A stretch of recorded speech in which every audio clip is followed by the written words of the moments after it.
the mistake people make is once they plan to implement and to execute on their plan, you can't look at 20 pages. You just can't. It's too much. Right. So what I recommend, I have one in my template. There's other templates that are out there that have it, is you have 1 to 2 pages tops that you are looking at. And I literally print them out. I have a journal I keep because I like to do gratitude stuff and I write notes. So I get a nice leather journal at the end of the beginning of the year. I get a new one every year. I literally tape my 2 pages in the front of it. And so that way I'm looking at it all the time. It's not my 20-page plan. If I needed to go back to my plan, I totally could. But I have the 2 pages. It's my overall annual goals and it's my whatever quarter we're in focus. So for Q1, my Q1 page is there, which is these are the activities and strategies. This is all I'm focused on in January, February, March.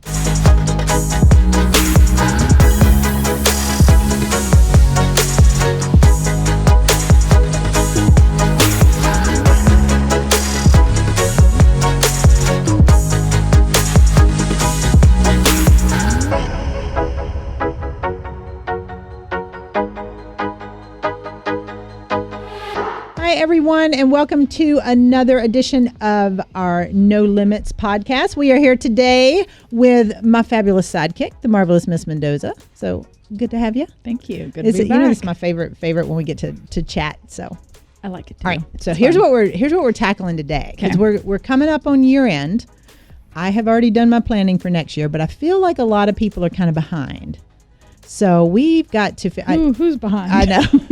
Whitney, and I'm pointing finger. No, I'm just playing. But a lot of people are telling me, like, they start looking at it. It always amazes me. I'll have clients like, oh, yeah, we do our planning in January. I'm like, well, then when the heck are you going to start your year? Yeah. Because by then, you've already missed some time. So right. I like to plan October, November.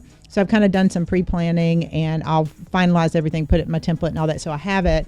But I've already thought through next year. So I'm guessing by the look on your face, you've not quite tackled planning for next year yet. I've got things in my mind. I haven't written them down yet. Okay. I feel like closer to the holidays, things start to slow down, and that's typically when I'll get into planning mode. Things slow down for the holidays for you? When do you do your shopping? I do my Christmas shopping like the 23rd and 24th typically. Whenever Amazon can get it to my house in time. Yes. So typically I will go with the family on Black Friday. Oh, it's just tradition. Are you serious? Yeah. Not like 3 a.m. though. We don't go at 3 those people I did once. I did once because my sister-in-law was going and they're like wanting to camp out. I'm like, this is stupid. Like, there were people fighting over stuff, and I'm looking at the little old lady trying to grab the blanket like, first of all, I'll take you down for the blanket, but that just seems nuts to me. So now I'm all Amazon all the way now. So that's Isaac has converted me. Okay. So I do go with, it's typically like the ladies of the family will go, and we kind of make it a thing. You do lunch and stuff like that? Yes. Okay. And now by the time, if you don't leave the house until like 10 or 11 on Black Friday now, you've pretty much missed all the craziness because that's been pushed up to like 6 a.m. We don't do that. Yeah. But Amazon, most of our shopping happens online. Which is good. So this should leave way more time for planning then. Yes. So what's the deal? I haven't hit it yet. Okay. so like Thanksgiving week, it's a little bit slower than Monday, Tuesday, Wednesday, right? And then you do family stuff Thursday, Friday. And it'll kind of be the same probably the week before Thanksgiving. Okay. It'll be a little bit. So I kind of use that as time to like finish up and start thinking about projects next year. And yes. All right. So but that's still kind of late. Ideally, I feel like people need to start thinking about next year, November, December, because I know you're still wrapping up the current year. Yeah. And my clients have already hit their goals for the year, so we can let off the gas. Not all of them. I got a couple stragglers that were really trying to get over that finish line. But for the most part, the year's winding down, and you want to. The first thing I tell people to do that they seem to miss a lot is reflect. Like, do you take time intentionally to really look at like, okay, what worked this year, what didn't, what do I need to change? Yes, I've never really actually thought about it in the word reflection. More like, I think of it as I really want to do it this way. This year. Okay. So it's almost like in the moment that something happens, I'm like, don't want to do that again. Yeah. Well, so I put together, I do a lot of strategic planning with my coaching clients. So this year we'll put a link to it in the show notes, but we put together a planning template. Okay. Because I'm finding a lot of people do that. They're like, okay, here's They don't really think about last year. They're like, it was good. Yeah. It was bad. I mean, it's usually a one-word descriptor. It was fine. That's what I hear the most. How was last year? It's fine. Went out with a bang. Let's make it memorable. Let's describe that a little more. So I'm really in the template, put some opportunities together, like, all right, what was good about the year? What was bad about the year? What worked? What didn't? Okay. You know, what gave you energy? Because, you know, I'm all about doing things that give you energy. So that part can easily be done. I mean, that can be done anytime, really. You know, I like that because just as my statement, I said in the moment for the bad things. Yep. That's also the good things, right? Like I'll be for sure.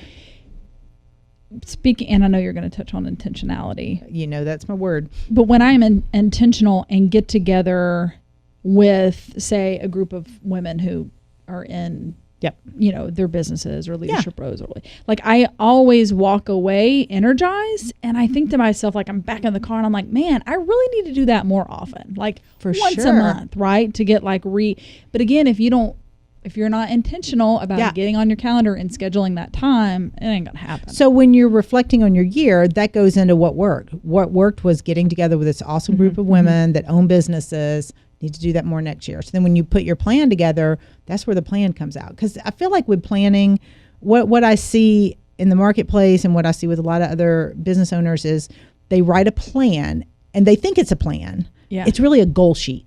Like they write there. So there's a distinct difference that we need to understand versus a plan and goals. Okay. So you got to have goals. That's first and foremost. But that is like planning 101. You got to have a set of goals. They have to be written. Right. We all know that. Anything that's written down, you're more likely to hit it. But 99.9% of the people I come across, they stop there. They write down their goal. Like, here's what I'm doing next year. I'm going to make $500,000 and bring on 50 new clients and write a book. But and how that's you getting there. Exactly. Yeah. And that's the part where I think the intentionality comes around is what can I do to make $500,000? What can I do to bring on 50 new clients or, you know, sell 500, I don't know, laptop covers, like our new little laptop cover, whatever it is, you know. So you already sold one. So I know. I got a new for those of you guys watching on live stream, got a new laptop cover here. We're very excited about. But it's the same thing. That's a small business. So, you know, perhaps in that business, you're trying to figure out how do you sell more. But if you stop at just like, here's my goal, and you don't intentionally identify how, like who do I need to meet?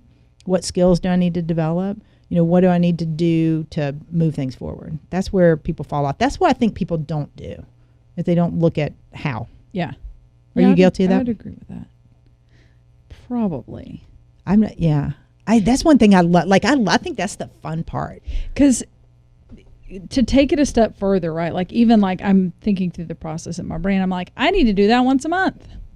When? Yeah. Like every third Thursday, like getting that intentional with it of like, stick it on your calendar. But that's where I feel like, well, you know, we've done a segment before on time blocking and time management, and you've got to fit it in. But most of the time people, they write down their goals and they're like, okay, here's my goals. And they just leave it to chance whether or not the goals happen. Yeah. And half the time they look into them and half the time they don't. Mm-hmm. But if you can really figure out, okay, what do I need to do? What specific actions and strategies do I need to do to hit this? You know, so if you want to attend that group or be around this group of women, then your action step is you've got to calendar that once a month. Because if not, it's not going to happen. Yeah. You know, if it's not on the calendar on your list, it's not going to happen. Yeah. But I'm curious your take on this too, because one of the things I've determined over the last multiple decades I've had in the workforce is I've gotten more intentional for sure. But the other thing I've started looking at is I'm chunking it down smaller. So before all of us write annual goals, right? Yeah. Yeah. Well, 12 months is really freaking long. Like it really is. It doesn't feel like it now, and in December, right. When you're really pushing on the home stretch, it does not feel like it. Yeah. But if you really look at it, 12 months is a freaking long time, right? It's also too long of a period of time to look at to figure out how you're going to get something done. So whether it's quarterly or monthly, you've got to chunk it down. That's good. So I focus with my coaching clients on quarterly strategies. Like, what do we do in this quarter? Mm-hmm. What do we need to get done? And inevitably, if they say, let's say I want to make 500,000. That's my number. We'll just do the math on that. It's easy. When I say, well, all right, what are you going to do this quarter? Well, 125. So all you did was divide. So you can divide by 4. Right. Good on you. Yeah. But it still didn't tell me how. Yeah. So it's getting them to think this quarter, or this month, if you need to go smaller. Yeah. Or this week or today, what can I do to move myself closer to my goals? And that's where the intentionality comes around. Nice. Yeah. Okay. So we brought up the word again. We brought up the word. Yes. And we've kind of alluded to this, but you actually have a word of the year. Yeah. Each year. Yeah. A lot of people do that. So how do you decide what your word is? You know, it's tough. All right. So there are exercises you can like look at the list of words and circle the ones that speak to you and then narrow them down. Yeah. So that's usually how most people get it. Okay. I've had a word for a number of years. Okay. I will say this year is the first time that like I have lived it, and it has made a huge difference. Like it is just looking at where I am now versus where I was January 1st, huge difference. And I truly credit the word. My word of this year was intentional or intentionality, but I've had words before and I just kind of like, that sounds like a good word. I think I did the same thing this year. I didn't do a big exercise. I'm like, I think I need to be more focused, more intentional. Yeah. That was what popped into my head. I'm like, all right, that's my word. So, but what was interesting, a girlfriend of mine and I were talking about this the other day because we're having our words put on shirts. Nice. Yeah, it's really cool. She gave a speaking engagement and had her word on it, which was awesome. Yeah. I was like, oh, I like that. So I ordered one. But what our discussion was how you live out the word. And I feel that's the difference. Like I've had a word before, but this year I was living it. But what was interesting is when I reflect back now, when I was looking at this past year, I was intentional in one area. So for me, the intentional was in my relationships, my tribe, the people I surround myself with personally and professionally. So I was extremely intentional with my friends in my circle. I was extremely and I've added some great new friends, and I've, cut ties with some other friends that weren't serving me, or that, our relationship had just grown past that stage. I was very intentional about the clients I took. I was intentional about the people, that I serve, that I'm in front of, that I speak to. So it really, from a people standpoint, it played out this year. But I loved it so much, I'm actually keeping the word for next year. Nice. And I'm shifting the intentionality. It will certainly continue with people, but moving it towards the strategies and activities around the business. How intentional I am with only saying yes, because we got some big stuff coming next year, as you know, but it's just making sure that everything is intentionally focused on that. Yeah. So I love the word. I think it's cool, but I don't know. I wish I had some cool answer about how it came up. It's just one day I was like, probably should be more intentional. Yeah. But I think there's probably those little things that tug at you where you're like, ugh. It's kind of the nudge or the God wink where you're like, all right, probably should pay attention to this. Are there things that you do to keep that word in front of you? So like, excuse me, to talk about our girl Rachel Hollis, right? Like we love our Rachel Hollis. She writes things on her mirrors all the time. I know. Okay. So how do you keep that like in front of you? I heard her say that, and I love my Rachel. Yes. I do not write it on my mirror. I think it's because I know. I think it's because I fear that my mom may come over and see that I've written on my mirror and I'm going to get in trouble at 50 years old. This could very well happen. Yeah. Because my kids wrote notes to each other with a Sharpie, not a Sharpie, with an Expo marker on their mirror because they share a bathroom. Yeah. So my first instinct when I walked in there was like, oh, somebody's marked up the mirror. But it just because I was raised in the South and we don't write on mirrors. But I don't know. I think that's a great idea if you can stomach right on your mirror. That's a way. My T-shirt's going to be a way. I mean, my friend that had her shirt made, she wore it at a speaking engagement because it was very much a part of her talk. And I'm like, that's super cool. I feel like for me, I talk about it a lot. Okay. I tend to gab a lot, as you know, but it's sharing it with other people. That's how I personally kept it in front of me, because you can write it on the mirror. You can say your mantras, I'm good enough, smart enough, whatever, all day long. But if you're not out in the world living it and letting people know that you're living it, then you do that. And I've used it in conversations with friends. I've used it in business conversations. I'm very intentional about the work I'm taking on or the clients I'm taking on. Love to get to know you better and, see if we'd be a good fit. You just have to share it with people. I feel like that's the big thing, because they'll help you.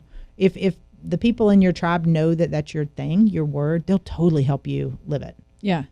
If you got the right people. So that brings up a good point.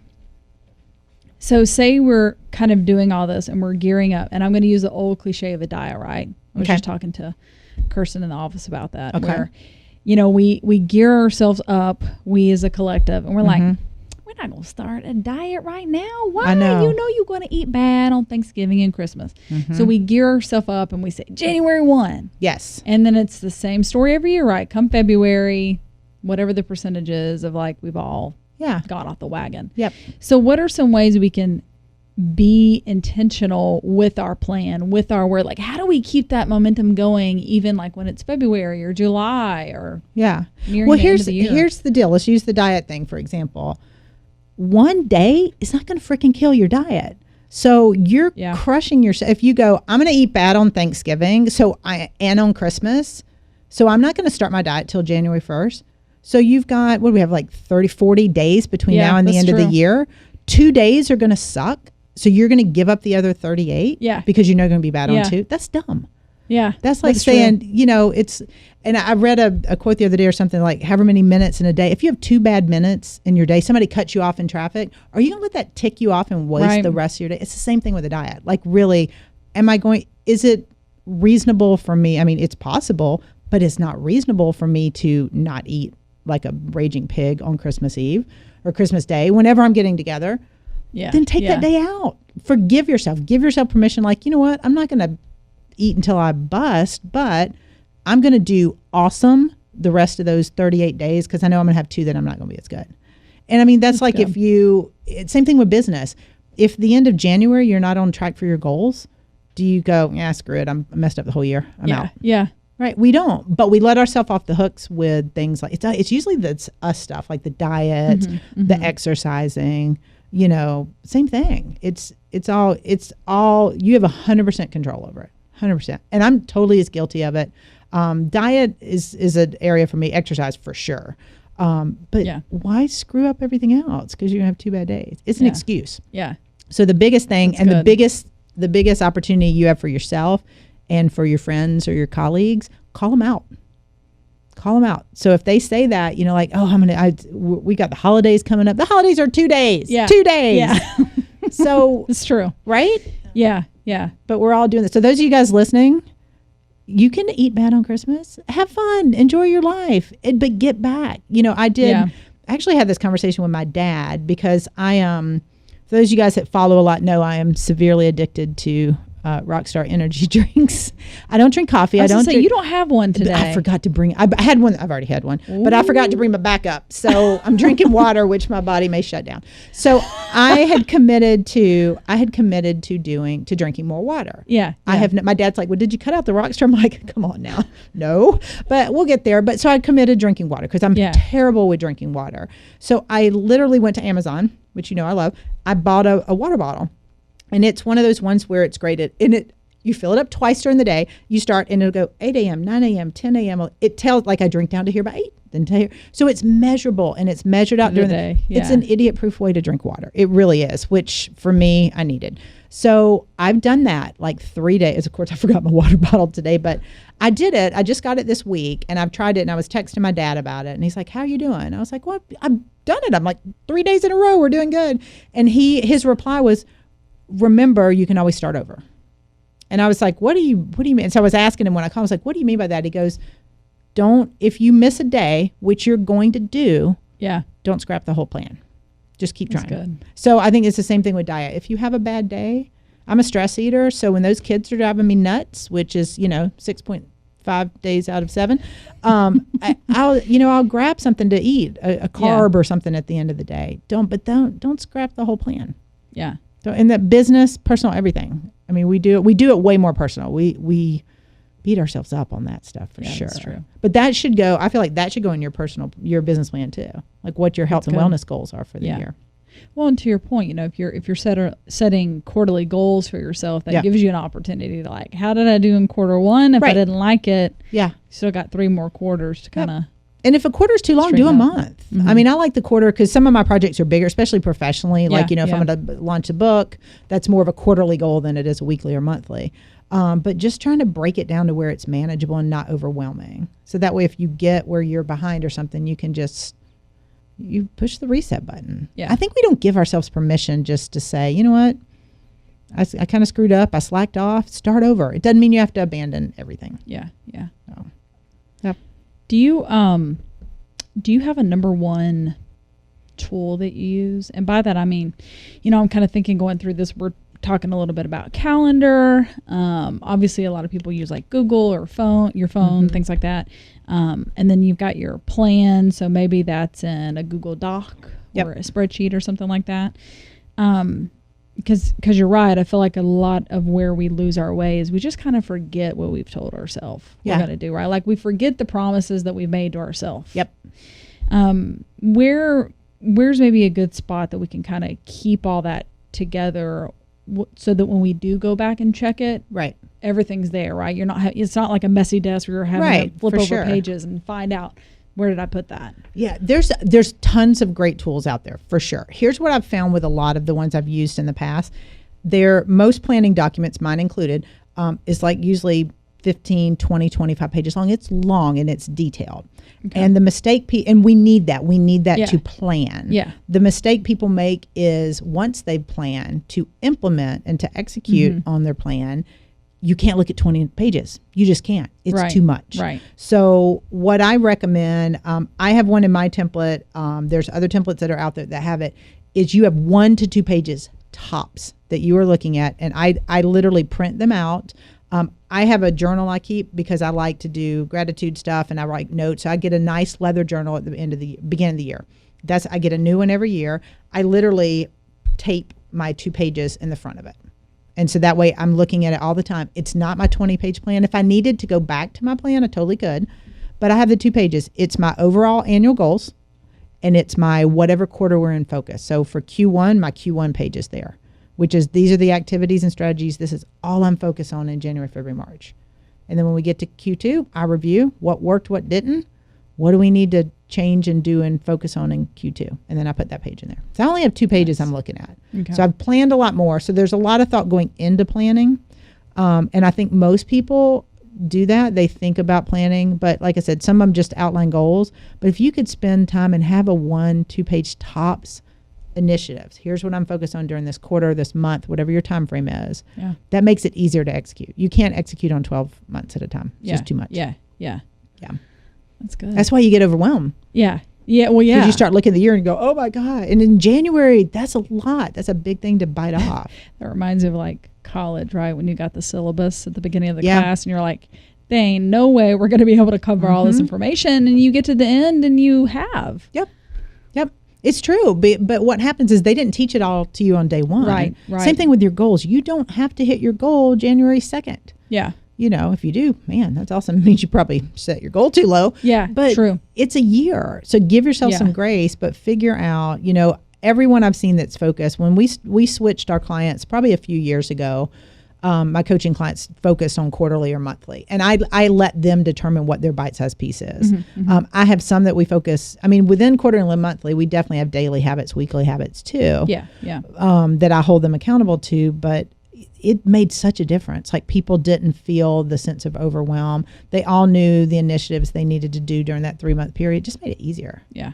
You get less stress. I'm all for less stress. I have one more question for you that I want your take on that I just thought of as we were talking about all this. Fire away. So what would you say to those that it's all pomp and circumstance? So by that, like, they're doing all the right things. They're reading all the books. They're listening to all the podcasts and everything sounds great. Yeah. And they're all excited about it, but yet they actually do nothing. Oh yeah. Well, first of all, I want to smack them, which I try not to do. Yeah. So the first thing I'd say, it's true. That happens a lot. And obviously we have a podcast. I'm an avid reader. Yeah. But here's the thing. There are people that are really smart and know every darn strategy out there that don't do squat with them. Yep. Your life is going to suck. If we're being honest, so it's get off your butt. Like get off your butt. So that's the first thing I'd say to him. The second thing is, why are you doing that? Because it's one of two things. Either it's not a goal to you and it's not important, which is totally fine. Like if you want to read all the books and listen to all the podcasts and do nothing with it, it could be because maybe you don't have a goal or it's just not that important. You just want to be well set. That's okay. If you don't have a goal, admit you don't have a goal. I just like learning. That's fine. Yeah. But if you're going to do all that stuff and take in all that knowledge and not execute, that's on you.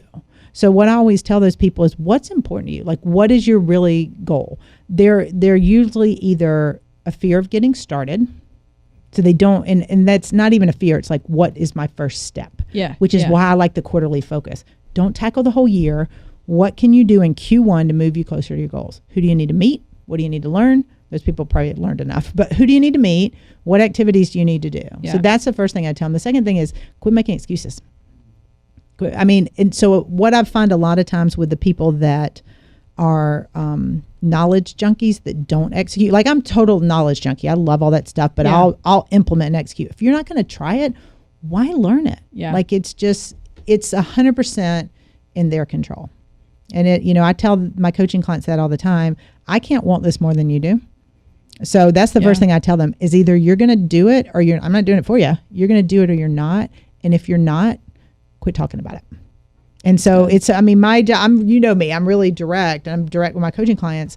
As a strategist and as a coach, my job is to hold the mirror up to them. And so if they're learning all this stuff and they're like, it's not working, then ask them, tell me what you've done, a specific thing you've done to implement what you've learned. Yeah. And it's the implementation. It's not the knowledge. So I would say start implementing. Nice. Then you can smack them. Implement and smack. Yes. It is. Get off your butt and do some work. Yeah. I know some, and this nerve-wracking because I know so many talented people that you just look at them and I'll tell them, like, I seriously want to shake you. I want to shake you and smack you until you wake up and realize how freaking good you are. Like how talented you are, how much you could help people. Yeah. And sometimes they just need to be rattled a little bit because they may not realize they're not taking action on all these ideas. Yeah. So that's why with the focuses, it's what are the action steps you're taking? Everybody's great at goals, but they're terrible at saying, here's what I'm going to do to hit them. So that's what we need to do. Ready to kick 2020 in the 2020 in the bootay. That's right. That's right. It is. Pick your word, and execute. Yeah. Execute. Nice. So the year of the execution? I don't know. That sounds bad. I don't know if that's a good catchphrase for us. Might be bad. But no, that's the main thing. Just keep pushing after it. So you're going to get yours done? I am. I get to look at it. I will email you the template. Okay. We will post the template because it's there. I have a do-it-yourself guide. I got all kind of stuff. So nice. I want you guys to kind of run with it and make sure you've got some ways to actually implement what it is you laid out. So marvelous, Ms. Mendoza. Thank you. Wonderful as well. Thank you for being with us. And until next time, everybody, keep pushing past those limits.